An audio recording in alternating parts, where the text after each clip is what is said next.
సంక్రాంతి రద్దీ దృష్ట్యా విశాఖ నుంచి 150 ఆర్టీసీ బస్సులను అదనంగా వేర్వేరు ప్రాంతాలకు నడుపుతున్నారు. మరింత సమాచారం మా ప్రతినిధి ఉషారాణిని అడిగి తెలుసుకుందాం. ఉషారాణి, విశాఖ నుంచి ఏ ప్రాంతాలకు అదనపు బస్సులు నడుపుతున్నారు? పవిత్ర, సంక్రాంతి పండుగ ముగించుకొని వస్తున్న ప్రజలు తిరిగి వారి గమ్యస్థానాలకు చేర్చేందుకు ఆర్టీసీ అదనంగా 150 బస్సులను ఏర్పాటు చేసింది. నిన్న ఒక్కరోజే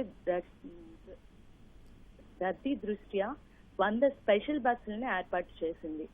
ఈ రోజు భారీగా దూర ప్రాంతాల ప్రయాణికుల రద్దీ దృష్ట్యా హైదరాబాద్ 8 బస్సులు, విజయవాడ 40 బస్సులు, రాజమండ్రి 40 బస్సులు, కాకినాడ 20 బస్సులను ఏర్పాటు చేసింది. ప్రయాణికులకు ఎటువంటి ఇబ్బంది కలగకుండా బస్సులను ఏర్పాటు చేసినట్లు అధికారులు చెబుతున్నారు. అయితే సంక్రాంతి పండుగ ముగించుకొని వస్తున్న ప్రయాణికులు వారి వారి గమ్యస్థానాలకు చేర్చేందుకు ద్వారకా బస్ స్టేషన్ లో అధికారులు 24 గంటలు పర్యవేక్షిస్తూనే ఉన్నారు.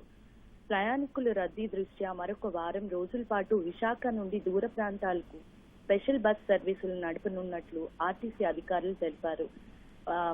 స్పెషల్ బస్సులకు సంబంధించి ఎటువంటి ఇబ్బందులు కలగకుండా అధికారులు ఎప్పటికప్పుడు పర్యవేక్షిస్తూనే ఉన్నారు. సంక్రాంతి పండుగ ముగించుకొని దూర ప్రాంతాలకు వెళ్లే వారు ఇప్పటికే బుకింగ్ చేసుకునే ఉన్న వాళ్ళకి స్పెషల్ బస్సులను ఏర్పాటు చేసినట్లు అధికారులు చెబుతున్నారు.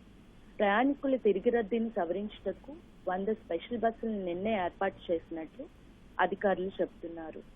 ఇప్పటికీ 150 స్పెషల్ బస్సులను నడుపుతున్నట్లు ఆర్టీసీ అధికారులు మనకి తెలిపారు. ధన్యవాదాలు ఉషారాణి.